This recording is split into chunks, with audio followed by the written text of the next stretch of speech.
Good morning, 512 City. What a great conversation I have for you this morning. As you know, we're busy with a series of conversations around what happens after life as part of our What's After ATX series. And today we've got a very interesting and very different conversation. I've got with me some friends that currently live in Cape Town, South Africa, previously in New Zealand and Australia and different places, but they currently reside in Cape Town, South Africa.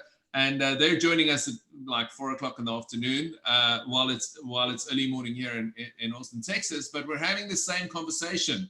We're having a great conversation. Nico, Estelle, it's great having you with us today. Welcome to 512 City Church here in Austin. Thank you. Thanks. We're going to have a conversation about something that happened 16 years ago. And this thing that happened changed Mayu and Estelle's life. Now, I know Mayu is Estelle's husband, and I know the family probably for more than 20 years now. Can it be that long? We're getting old, Estelle. Yeah, definitely. But fact of the matter is that they've been a great couple, and we knew them years before when they were married, but they had no children. They were actually married for 10 years before they had kids, and we were praying with them about having kids. And if you can believe it, the 18-year-old giant of a man sitting next to Estelle is the kid we prayed for many, many years. Estelle, tell us a little bit about those times when you were praying about and trusting God to have a kid. And we're going to get to the trauma of when Nico died in a minute, but tell us about the years before. What was that like?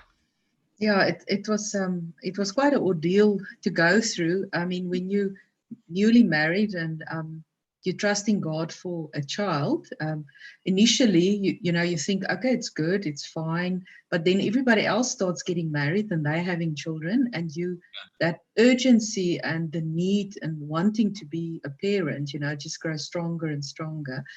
And yeah, it's been we initially went for some treatment and nothing seemed to have worked. And the doctor said, well, we can't explain, but you're not falling pregnant. And they were trying to figure out what was happening. And both Mayo and I, after the second set of treatment, we decided, well, we're going to leave it in God's hand. If this is what he wants for us, he will provide. And at that stage, we also considered adopting.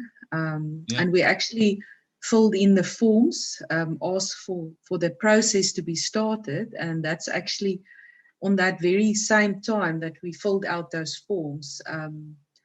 We were at a meeting. I don't know if I should go into the details, but visiting in Wellington at that stage where Yuri was. And yeah, we were like visiting there, and God clearly said to Mayo, your wife is pregnant. And even before any tests were done, and God was just really protecting Nico right from before conception even, so that I would not use any medication, nothing that could be damaging to him, even before a doctor could confirm it.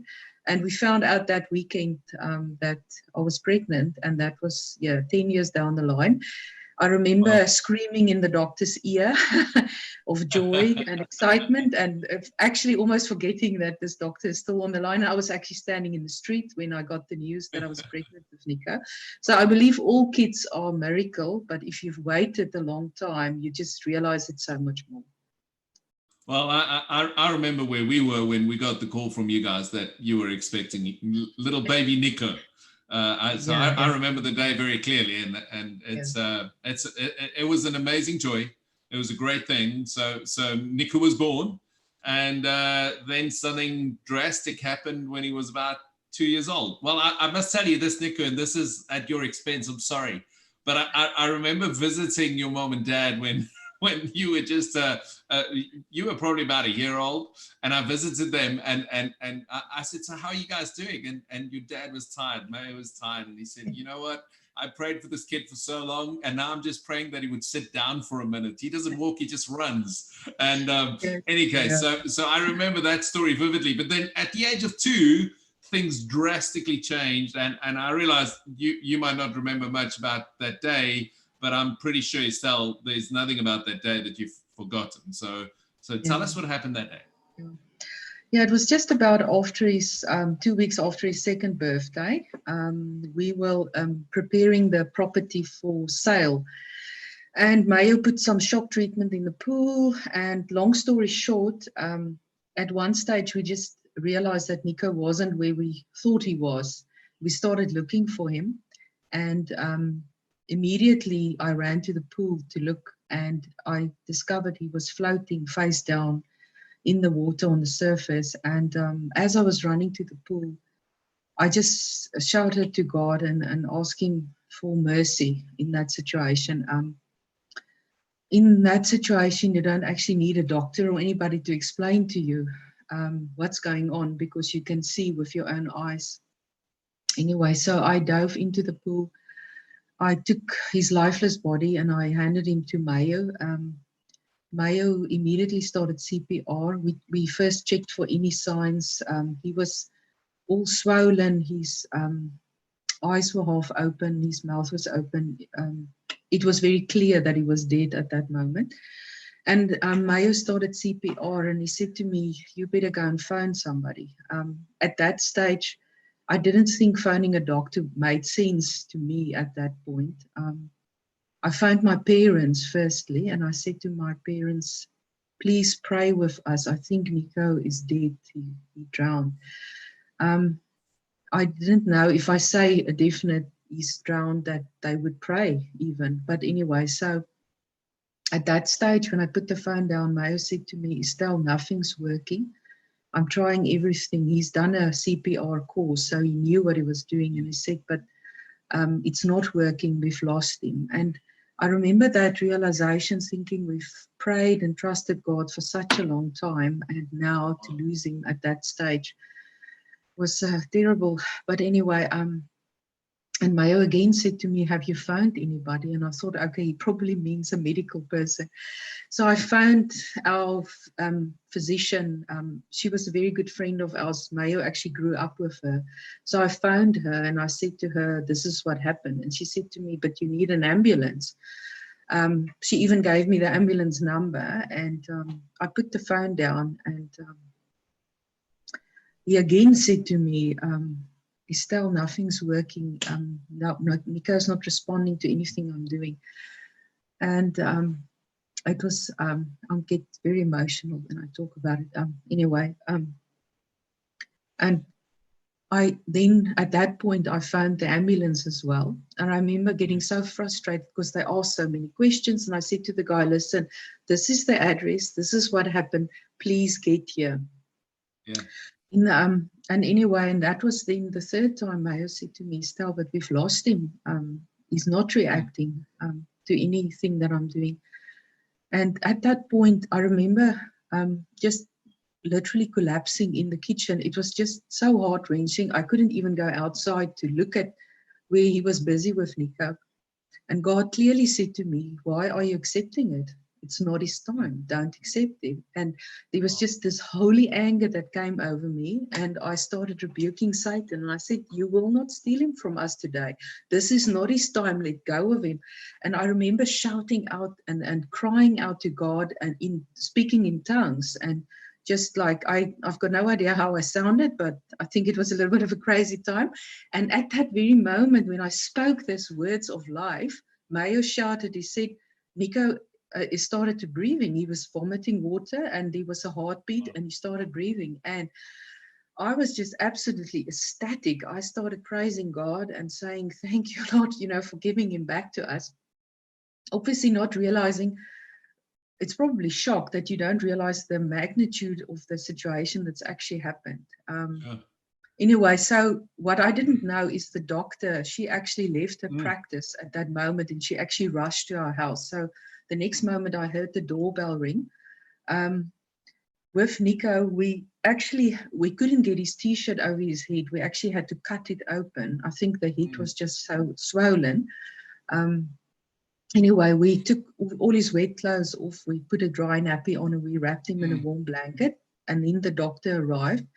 And she said she remembered that I was just thanking God the whole time for giving him back to us. She said, but she was in so much shock because of the bad neurological signs she saw in him. He was completely spastic, and his pupils wasn't. That's why, luckily, she explained all these things to me afterwards and not at that moment. Because so you've got the mom praising God, and you've got the doctor in total shock, thinking you're in shock. You've got no idea what happened here.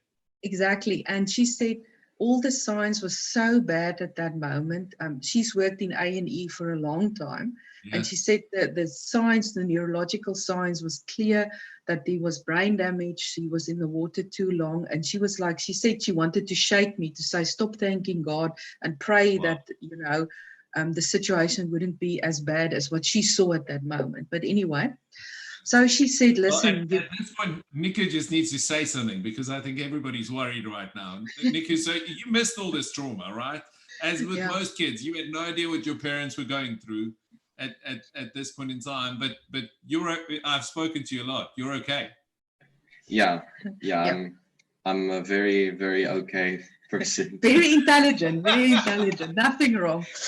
Well, I mean, I guess the question for me is, I mean, and I realize there's some stories that you told your mom and your dad later as you were growing up, and we're going to get into those in a second. But what do you remember? Do you remember? I mean, this is the trauma going on at home.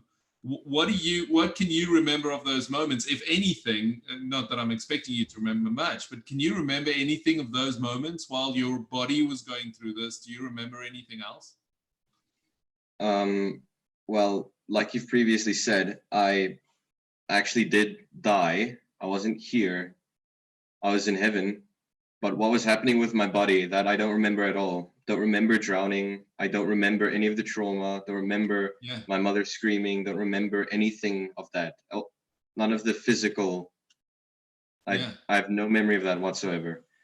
But but as far as what I do remember, I do remember, not exactly sure how I entered or woke up or whatever, but I remember seeing a place, heaven. I remember seeing heaven. White light is all I saw.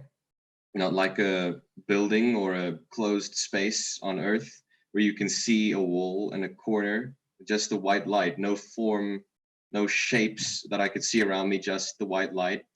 And I saw Jesus sitting on a throne. Wow. And So while this is going on, your mom's praising God. The doctor is concerned. Estelle, what happens next? She said, we can't wait for the ambulance to arrive. She knows about a new hospital that's very close to where we lived, and she will guide us there. So I remember running back to the room to first grab his nappy bag. To Mayo's horror, he was like, just get in the car. And I'm like, yes, I'm coming. At that stage, I was just so convinced of the miracle God did. Wow. Anyway, so we grabbed everything, chased with the doctor to hospital, and she stopped right in front of emergency department and grabbed him actually from me and ran in with him, and I ran behind him. And they immediately took him in, and they started putting drips on him and intubate to get all the water and stuff drained. And I remember one of the nurses started asking me questions like, where did you find him? You know, and she said, was he down at the bottom or floating on the surface? And I said to her, he was floating on the surface. And I remember her stop writing, and she turned around and she looked at another nurse, and I could see the extreme worry on their faces. And then I realized, but God said he's giving him back to me, but he didn't say in what state he's giving him back to me. And that was a new moment of complete and utter panic and worry and concern, thinking, I don't know what the outcome is going to be. Looking at him on that table and all the drips they put on all his joints. They had a drip. They had 4 drips going on and this tube in his throat. And the doctor again explained to me, again, luckily afterwards, after this whole trauma was over, she said that if somebody drowns, there's actually a process that happens. They first go down to the bottom. And if a certain chemical processes happen, then they only start floating at the top. So if you find somebody floating on the surface, it means there's a significant time that's passed. And she said it's a very bad sign if you get somebody there. And luckily I didn't know that, because and I just had that impression that sometimes, if we look with our physical eyes to someone else's situation, we have to be very careful not to speak doubt into that situation.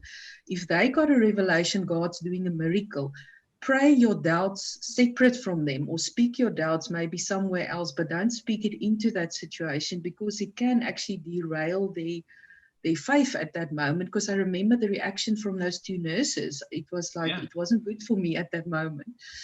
Anyway, so they immediately took Nico into ICU, and the pediatrician said to us, prepare yourselves for a long hospitalization. She was expecting, obviously, things like neurological damage, chemical pneumonia, and all sorts of stuff that she was expecting. The hospital immediately sent a counselor to counsel us. Now, all these things are bad signs, and your mind tells this to you. Yeah. But you have to just stand in faith. And at that stage, Mayo also let everybody know that we had on our contact list, telling them about the situation and say, please pray for us. We need a miracle for God to just complete this miracle that is already started. And I remember receiving that message too. So yeah. I remember those moments.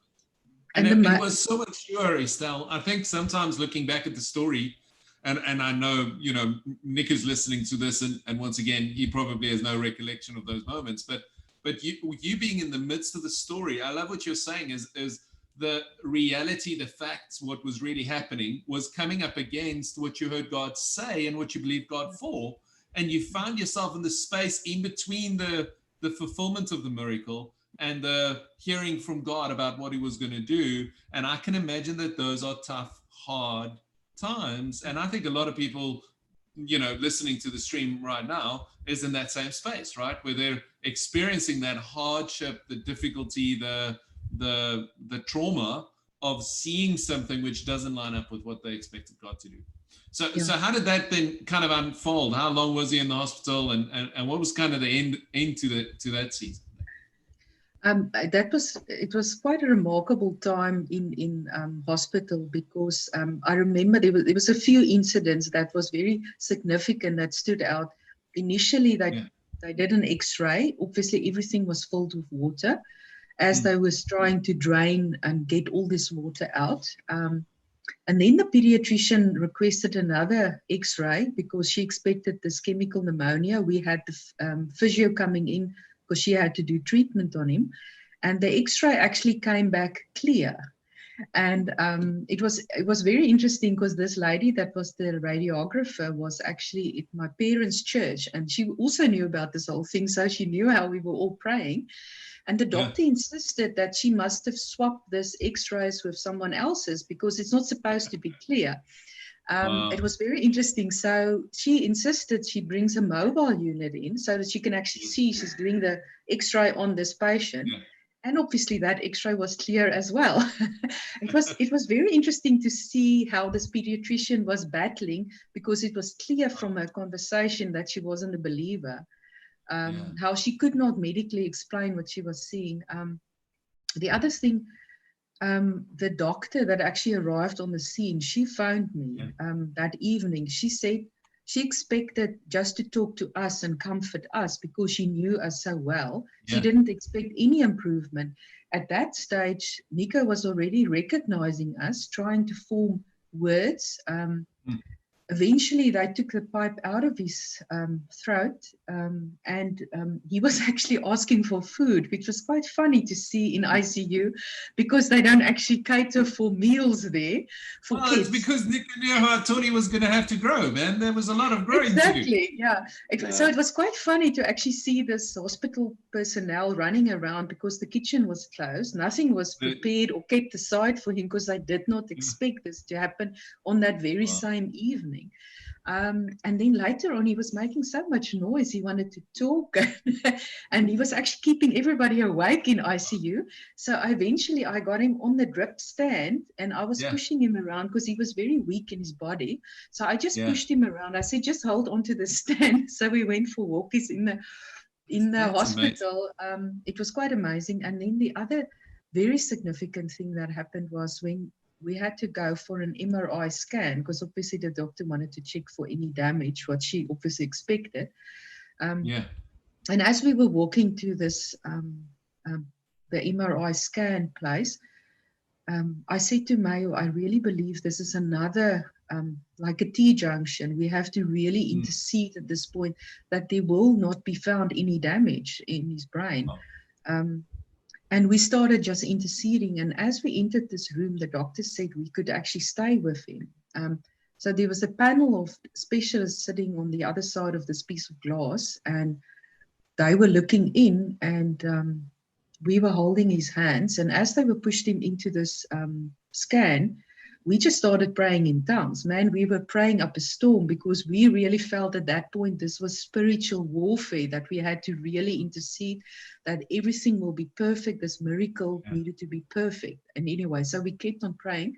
And afterwards, which we didn't realize, thank God for that, is that they could hear us on the other side of that window. So as we exit the room, one of these people, one of the radiographers, said to us, what was that? That sounded like some space language. And I said to her, yes, this is not of this world. This is a heavenly language. And I was thinking afterwards, man, I would never have had this boldness to say to a stranger, I thought maybe they will lock me up. I must have sounded a bit crazy, but obviously they couldn't find any brain damage with the MRI scan. But this is just so astonishing, man. The fact that you would go through these moments where you would have these medical, and there's a logical medical explanation for what it should be like. And I mean, it must have been great for the medical fraternity just seeing, but this isn't what we're expecting. This isn't the way it's supposed to go. And something that I remember that my mother has told me in the past, I don't remember this very well because it was very long ago. And the thing that my mother has said is that I didn't just come back as good as I was, as good as normal. I came back better than before the experience. Wow. Words that I couldn't say before, apparently I could say them now. It was certain sounds, articulation that he couldn't do, songs that he couldn't remember or sing, that he could suddenly sing after this big. I mean, it was like God didn't just do a miracle; He gave him back to us in a perfect or more perfect condition. Yeah, so and I'm sure he stayed perfect every day since. He's never done anything to upset you at any point in time. I'm convinced of all that. Let's not go into the details. Perfect teenager. But Estelle, so I mean, just moving it along, you guys had an experience. Obviously, he could remember, he couldn't articulate what he experienced on the other side at that point in time. But there was a moment when you guys went swimming again a couple of years later, that he told you some things that kind of caught you off guard. Well, tell us about that. Yeah, that was 2 years after this whole incident happened. He was extremely quiet this particular day, which is never. And I said to him, "Are you okay? You're feeling sick?" And he said to me, "Mom, why did you call me back when I was with Jesus?" And I mean, I was astounded. I had to ask him again, what was that? Because I couldn't believe my ears. And and I said to him, because we love you so much, we wanted you longer with us, and obviously believed there was a specific calling and a specific purpose for him. And then he proceeded to tell me that it was very beautiful there, and people sang beautifully. And I don't know if I should mention this now, about a little bit while after that. Yeah, go for it. The clothes issue. It was quite interesting that he asked me one day as we were driving, "Mom, how does Jesus' clothes look?" And I said to him, I think I remember from in Revelation, maybe a white robe or something like that. And he said, no, Mom, he's got red clothes. He had red clothes on. So I was very intrigued about this. And he said, Mom, it looked like a robe, but it was like pants. You know, he was describing detail, which really intrigued me. And in my human mind, I was thinking, maybe he's thinking of a story or something not very Sounds a spiritual. little like Father Christmas. Yeah, I thought so. It was very significant in New Zealand at that stage. And that evening, I said to God, what is it that my kids saw? Because obviously I wanted to deal with this in a correct way, that he shouldn't be telling stories or whatever. And God showed me in Revelation 19, verse 13, which I didn't know at that stage. And when you open that scripture, it actually talks about that it refers to Jesus. His robe was dipped or soaked in blood. And I was just realized, but that is what he saw. Wow. Jesus sitting ready to come back with the multitude coming back and to be with us. That's Revelation 19. It's very close to the end of the book, hey? I listen to these things and I just sit here thinking, you can't make it up. I mean, it's just so God. So Nico, how is this experience? And I mean, I realize before too, you don't remember that much, but how has this changed you? And how is what you've seen on the other side and the little bits and pieces that you've remembered? How's your life different because of this? Well, I guess the one thing is that it's always the ultimate reason or the ultimate argument I have against rationalists. Not that I actively go looking for arguments with rationalists, but sometimes I have been attacked because of my faith, and I mean that like verbally, not physically. Yeah. And I've been excluded. Many different things have happened through the years, and people have asked me so many times, why am I Christian? Why do I believe? And always, because if I didn't, after what I saw, after what I still remember, it wouldn't be rational not to believe. And that's something I always hold with me. And also it just shows that when the Bible says the faith like a mustard seed can move a mountain, it means that literally with faith. It's amazing what you're sharing, Nico. So many. I've had the privilege of doing a couple of these interviews over the last couple of weeks, and everybody made different people at different times made the same statement. They said what I experienced was more real than anything I've ever experienced on earth, and it's the reality of that which just ruins you for in any way or shape not believing that that's real. Yeah. I just also want to mention, when he was a little boy, it was quite significant that whenever we found him, he was reading his Bible. Even as quite a youngster, he was just sitting reading his Bible, which was very unusual. And even one day, when we lived in Sydney, his Bible school teacher actually said to me, she just wanted to commend us how well he knows the Bible, and he's just got the spiritual maturity at this young age. He was 8 at that stage, 9. And I said to her, no, it's not us. Yes, we play a role. I said, but he's had this personal experience. He just understands the word, and he just memorizes things, and he's got this hunger for the word, which you don't expect from a young person at that young age, unless you've had this kind of experience that you've been with God.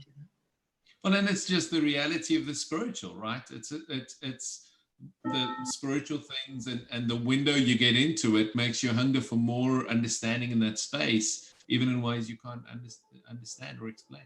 So Estelle, how has all of this changed you? What's different in you because of this experience? I mean, I've got a couple of suspicions because I knew you before and I've known you after, but how have you changed? How has this impacted you? Yeah, I think it's this boldness that you get, which I definitely didn't have before. Yuri and I and Karen, actually, we attended Bible school at one stage as youngsters together. Many moons ago. Yes, and I mean, you obviously know I wasn't the boldest person. I would not stand up and talk about certain aspects and things and wouldn't be bold to tell people and testify and pray. But I mean, after you've had such an experience, because you know the one that you serve is alive. It's not a story that you've heard from someone else. It's not something that you've read in a book. You've actually experienced yourself that this is a person and he can actually talk to you and he's got a plan for you and your family. And don't listen to what the world has to say. Listen and ask him, God, what are you telling me in this situation? It's just this personal relationship and this boldness, that I definitely didn't have before, because I know who I serve. Yeah. That's amazing. Estelle, Nico, thank you so much for joining us for a little bit at 512 City Church. And I look forward to more conversations about this with you and with others. So if you're out there and you're wondering in any way about what is life beyond this world and what happens after we die, we want to invite you to come and have some conversations with us at 512 City Church. We'll be having Howard Storm with us on Sunday morning. He's actually sharing a little bit of his story about what it felt like going to hell, and what his experience was very different to what Nico described here, but very similar in that there's something beyond this life, something beyond what we can touch and feel and experience every day here. So thank you guys again for being with us, and thank you for joining us online. Thank you.